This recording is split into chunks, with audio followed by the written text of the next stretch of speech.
Okay, let's go.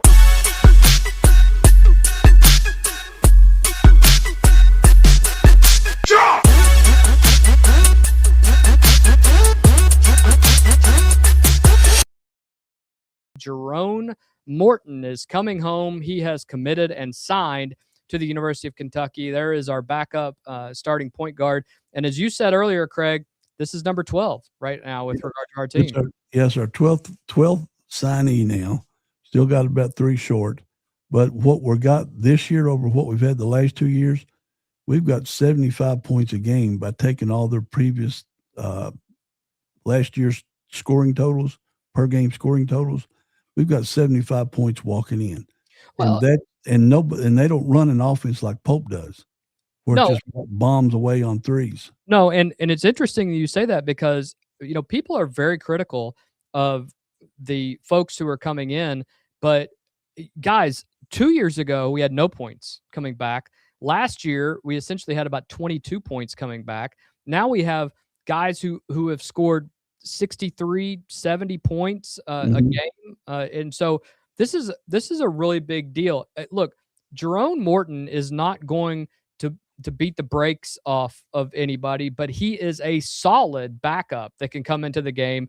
There were plenty of times this year where for 10 minutes in a game, we had backups guys playing point guard that had never played it. Had never played it. And Denzel Aberdeen did a yeoman's job toward the middle and end of this season, but he had never played the point position before. Right. And Jerome Morton is a guard that can handle the ball and shoot. So give me that 40% behind 3-point line, and I will be happy. And we got several guys that are 40 and above from 3-point line, from the guards all the way up to our bigs. Yeah, absolutely. That 40, 43% that aren't afraid to shoot. They darn sure, about 4 of them are not afraid to dunk from their highlights. So, with bringing in 75 points a game and then get them, give them a couple games to get your feet wet, and the freedom to bombs away from 3-point land. And several of these guys are 75 and 85% free throw shooters. My thing. Wouldn't that be I'm nice? always wanting good free throw shooters on the team. Late in the game, if you can, you're not worried that these guys are going to hit shots. Yeah. Because we got 4 guys out there shooting over 70%. Yeah. Who they going to foul? Yeah, exactly. After Kentucky missed on the biggest fish in the class in Tyron Stokes, Pope barely spent 24 hours licking his wounds before hopping on a plane and taking Kentucky recruiting battle overseas. Now the Wildcats may be chasing something just as valuable, an immediate front court help with pro experience. Right now, Kentucky head coach Mark Pope is in Israel, where he's meeting with Marcio Santos, a Brazilian professional big man currently playing for Maccabi Tel Aviv, according to reporting from Jacob Polacek at KSR. And Craig, it's a fascinating pivot. Kentucky swung hard with Tyron Stokes, missed, and now Pope appears to be saying, that's fine. If elite American high school stars aren't coming, we'll go get a grown man who can help us now. Santos is 23 years old. He would be 24 by the time he gets to the States to play for the University of Kentucky.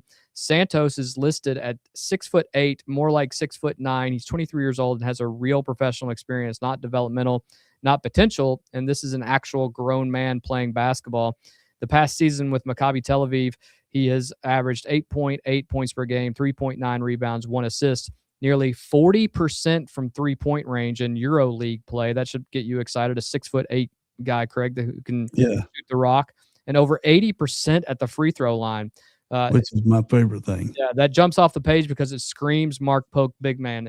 Even if he's a backup to Malachi Moreno, this is what you need right here. We take Moreno out and then put somebody in that's got 30 or 40 pounds on Moreno. Yep. What are you going to do? We're going to be able to bang underneath. Players are not going to be able to knock us over. Yep. We'll have plenty of players that are, we can foul the crap out of them like Calipari did a few times. So this team has taken more shape. We've got money now that we saved that $8 or $10 million that Stokes got, or was offered, probably $8 million, and now we can pick up these last 4 players. And here's the first one. Well, this is a Reed Travis, right here. I mean, that's what we have here. This is a situation where a guy who's not going to be beat off the ball, and he's also is not afraid to mix it up. with you, and that's exactly what Kentucky needs. They need big bodies. But this guy's also not. Look, this guy's not afraid to dunk. I mean, we're showing highlights in the background right here, but he's not afraid to go in. There's a good three, and he doesn't lumber up and down the court. From the 2 highlights I've seen of him since we found out about him, that's another thing we talked about the other day. This team is going to have speed all the way around. We're going to be able to get up and down the court. Yeah, the other news that's coming out of this visit is that Coach Pope and his team are seriously in advanced talks with UK already, extending an offer, a number, if you will, and that the commitment could come as soon as tonight. I doubt that we'll hear something tonight. It's about 11:30 over there right now. If we hadn't heard anything yet, I'd say Jerone Morton is the big news today. They'll probably let him have 24 hours in the cycle. But this is something that could really come across big. Listen, I understand that UK fans are frustrated, but let me tell you some of the insider information at this point that we are finding out about the Tyron Stokes visit to the University of Kentucky is that he signed his non-revenue sharing package with Kansas while he was in Lexington. This guy may have been a complete problem next year, and his attitude and everything that he did to string along the University of Kentucky to potentially get more money out of Kansas, Nike, any concessions out of Adidas, seems like that's exactly what it was. So listen, we understand the frustration, but let's get some guys in here who want to play as a team and not a guy who wants to score 30 points a game if he plays at all next year. Yeah, well, and didn't he sign the NIL with Kansas about 2 months ago? When it been about 60 days? It's been that long, or it's a little shorter than that, but he signed the non-revenue sharing package allegedly while he was in Lexington. So at least 2 weeks ago, he wasted all that.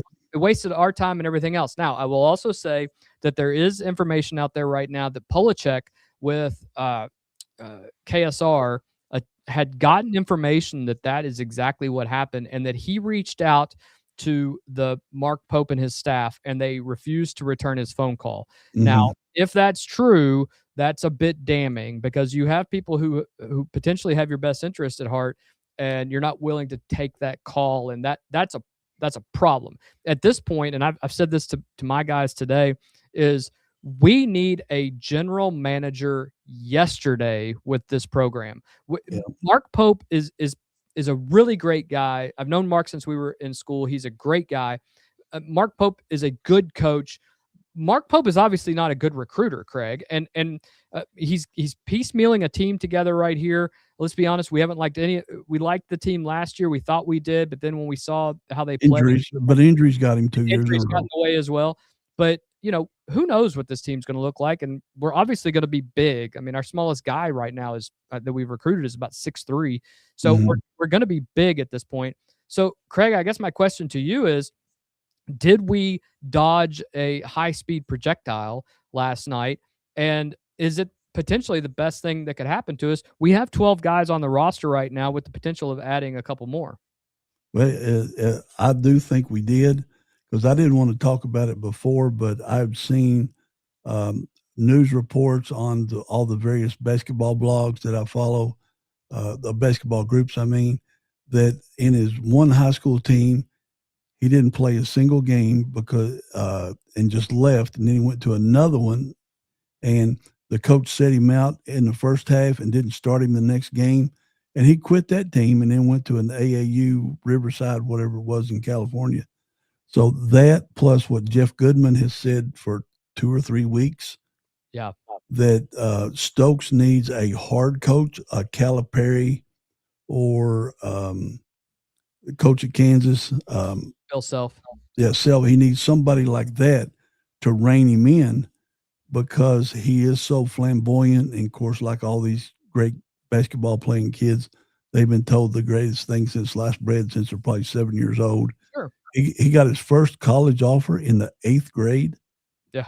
So, that's LeBron-esque when that happened. And So he's going to be good, but the coolest thing of all is we get to play him next November 10th. We do. We absolutely do. Next November 10th. Yeah, we are going to be playing in the Champions Classic on November 10th. And I want to be clear, as a Kentucky homer, Craig, and I think I can speak for you as well. These are not sour grapes. We are looking to the bright side on this. Is that hey, we might have a whole team here that we have somebody that checks off all the boxes of, people who can score, people who can get rebounds, people who, can handle the ball, all those things that we haven't had in years past. This team may be that. And if you are going to spend $8 to $9 million on Tyron Stokes alone, you're not getting these other guys. And we might have lost a couple of them out. Yeah. Waiting on Stokes, some of the guys that Pope was down to the final two, and they went somewhere else because they thought Kentucky was just set on getting Stokes. Yeah, and 2 nights ago, Monday night, we told you Jerone Morton was committed, that he was coming. So stick with us. We will tell you facts. While other people are saying they're insiders, we will tell you facts. There's another development though. A lot of folks online immediately after the Tyron Stokes discussions were talking about another kid, and it's important to talk about his potential eligibility. The other development that may explain why Mark Pope is aggressively hunting front court help overseas, because one option Kentucky had been quietly monitoring now appears unlikely to happen. That's Stefan Joksimovic, the skilled Serbian-Canadian big man. He's 17 years old. Kentucky had been connected to as a possible late addition. The growing reporting around college basketball circles is that Joksimovic may not be academically eligible or may not graduate in time to enroll and play next season. I have a hard time believing that. I mean, these kids can take, all sorts of courses and get eligible online. That surprises me, but this is what we're being told from our sources, and this is also coming from folks at KSR as well, and Jack Pilgrim, effectively taking him off of Kentucky's board for this cycle unless something changes late. Multiple recruiting insiders have pointed to a timeline issue surrounding degree completion and international clearance requirements, and there's a timing issue that has to go in there rather than basketball fit. And why this matters, Joksimovic was viewed as a mature front court body, even though he's 17 years old. He is a skilled passer, but this kid is a young Steph Curry. I mean, he shoots it from everywhere, Craig. I mean, I saw stuff at, he was at the logo shooting stuff, making it. He's also a strong rebounder and a great passer, as stated. But basically, it's another type of Mark Pope big, one that is versatile, not somebody that I know he was on our radar, but he wasn't. He hadn't talked a whole lot about coming to UK specifically. Is that correct? Well, they had been in talks with his folks, and they were going to be in the mix. There were about 5 schools, and they were all the ones you typically hear, the UConn and Michigan, Duke, those schools. But I think everybody was kind of concerned, and they weren't going to waste a lot of time on this kid who may not be able to reclassify at all. And, now Kentucky is they're looking at other folks, Ryan Hampton, who may reclassify at 17 years old. And he's top 5, isn't he? He is. And then, of course, Mark Pope, they posted today that Jack Pilgrim posted Kentucky's Mark Pope and Mikal McLean went fishing with number 20 or the 2027 number 1 recruit, CJ Rosser. Now, there's been talk that Rosser could potentially reclassify. That's something to take into consideration. I have no idea if that is even a possibility. And then there's another kid that's on the radar, Obina Akizi. He is a 7-foot 5-star center. He's a massive upside center, with some insiders think he could reclassify sooner rather than later, which would accelerate UK's timeline. They've been in talks with this guy as well. Kentucky is still squarely in the mix. However, so is those dirty birds from down the road. Yeah. Is he African?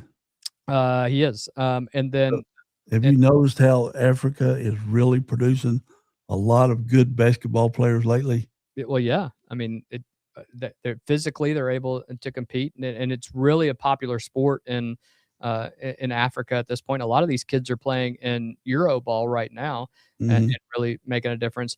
Arkansas, BYU, and Maryland are the other schools. So we're all, obviously Maryland jumping in the game is a little interesting.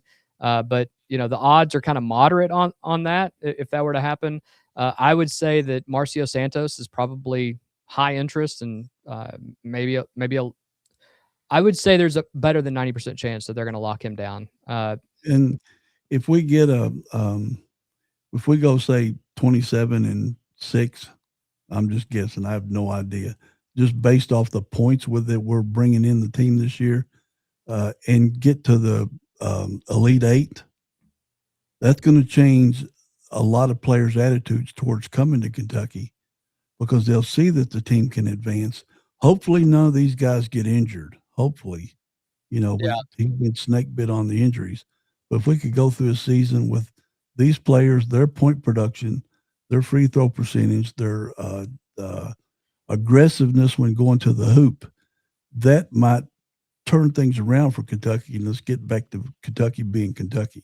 Yeah, I think you are probably going to see, now that this Joksimovic is kind of off the board, you're going to see Kentucky tied to some EuroLeague reserve guys, some bigs, probably some guys out of the Australian NBL, they're developmental players, young guys, 17, 18-year-olds who've been playing in that league for the last couple of years, South American professional forwards, and maybe some older Balkan stretch bigs like this kid they're getting out of that's currently playing in Israel. And then you have these Canadian prep international hybrid prospects that are, Joksimovic is one of those. But there's lots of names out there. Listen, I know that everybody, I love reading the posts of everybody that, it's the end of the world is coming, bunch of Chicken Littles out there. 99% of everyone's off the board. No, they're not. They're really not. You don't know how many basketball players there are in the world right now. And, there is another Wembanyama out there. I don't think he's coming to Kentucky, but if he's out there, they're going to find him, and you may not know about him yet. I mean, you didn't know about who knew about Wemby? Right. I mean, and nobody.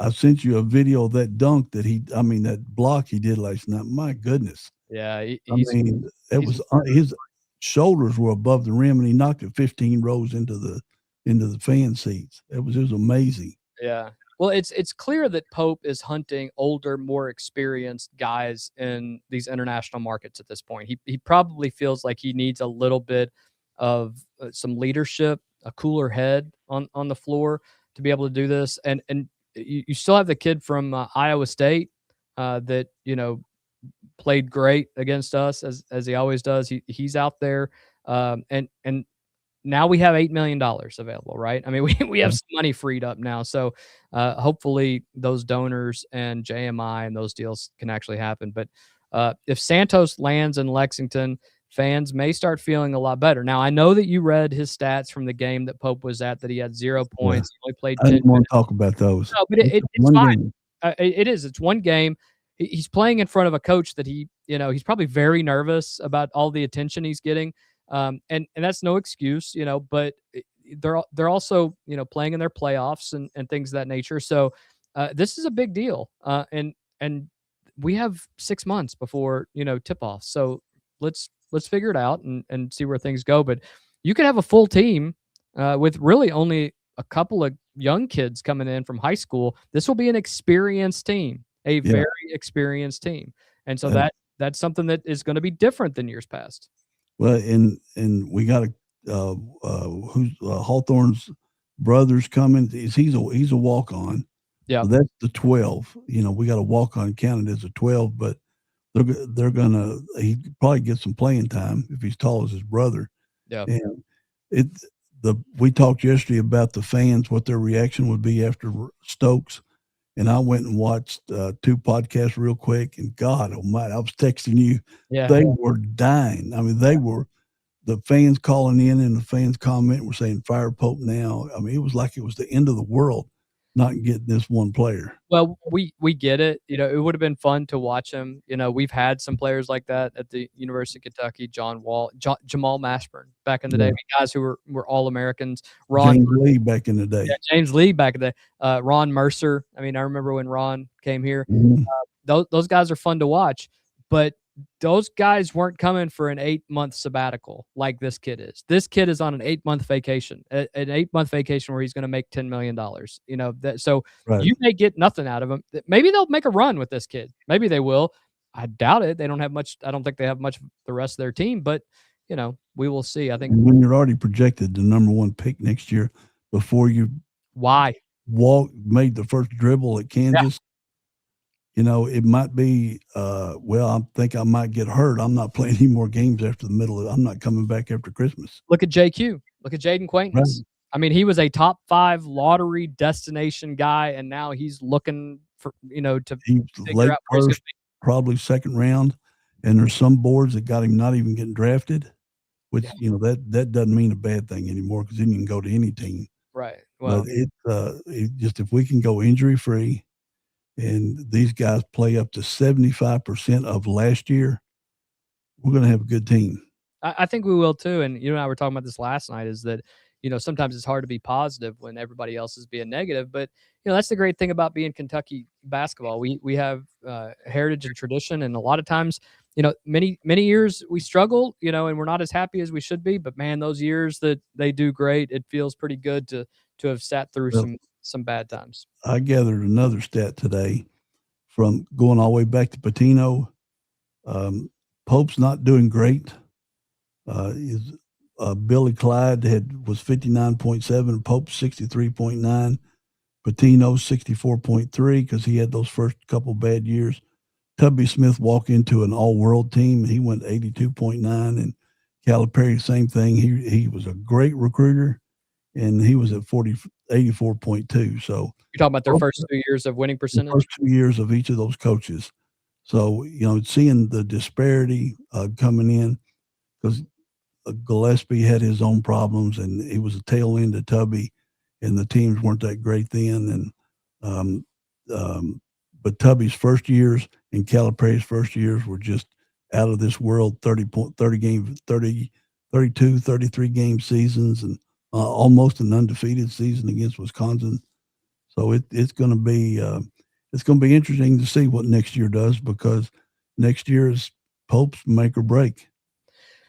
Well, it is, and I'll also repeat what I said last night in that it could be his make or break, but at the end of the day, had he gotten Tyron Stokes and he hadn't gotten a Final Four and Stokes had decided to sit on the bench, then he definitely would have been done. Yeah. So now you make a run with this guy, and what are the options at that point? Because you make a run with a bunch of guys who everyone said they weren't a good team. Well, I like those odds at this point because there's a whole lot more pressure when you add Tyron Stokes on that board. Well, and we got 3 good games to look for next year. Rivalry, get the fans crazy with Louisville, Arkansas, and now Kansas. Even though they're all 3 always good games, but now with Stokes at Kansas, it's going to be another fun fan game. That's hard to say quick. Fun fan game. Fun fan game. I think it will be fun. Kentucky will be competitive, obviously. But look, on the screen right now, Craig, is KSR has just updated the returning and incoming guys. There's your 12 players with this team. That is a tall ball club. I mean, it is. You're looking at guys who are big bodies, guys who like to rock the rim, and the smallest guy on that team is Trent Noah at 6'3", right? At 6'3". Yeah, so you're going to have a 6'3", 6'4" guard coming out, getting replaced by a 6'4" or 6'5" guard.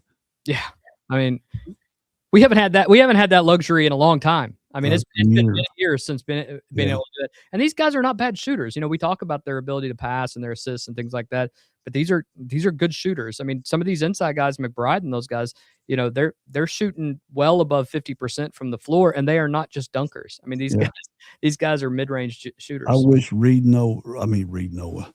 Trent Noah would work out with Reed Sheppard. Yeah. Because Sheppard's first 2 years in the NBA, he couldn't get his shot off at all. And now he releases it like Steph Curry. I mean, as soon as it touches his hands, it's gone. Or he takes one step and it's gone. If Trent Noah, we know he can score because he scored 4,000 or 5,000 points in high school. Yeah. if he just cannot get his shot off fast enough. If we get that, then we got another good 3-point shooter.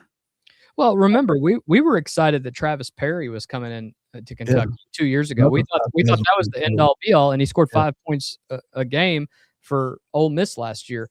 These guys are not 5 points a game shooters, right? No, I mean, no. these are elite athletes. This is already, I'm going to go ahead and say it, this is already a more talented team than Mark Pope has had. And if for any other reason, they're deeper, because when you bring a guy on to the floor, there were several times this year where you and I were talking, we're like, who's going to score right now? Like, there's not a scorer on the court. Right. Who's going to get a bunch here? Yeah, you got a ton of scorers, ton of guys who want to score, and you're not going to have any red shirt guys or anything else. These are, I'm telling you guys, they are a couple players away from adding to this team, and you're going to have, guys who have scored double digits in their college career coming off the bench. We got three double digit last season scores, and is Hawthorne, is he 6'11"?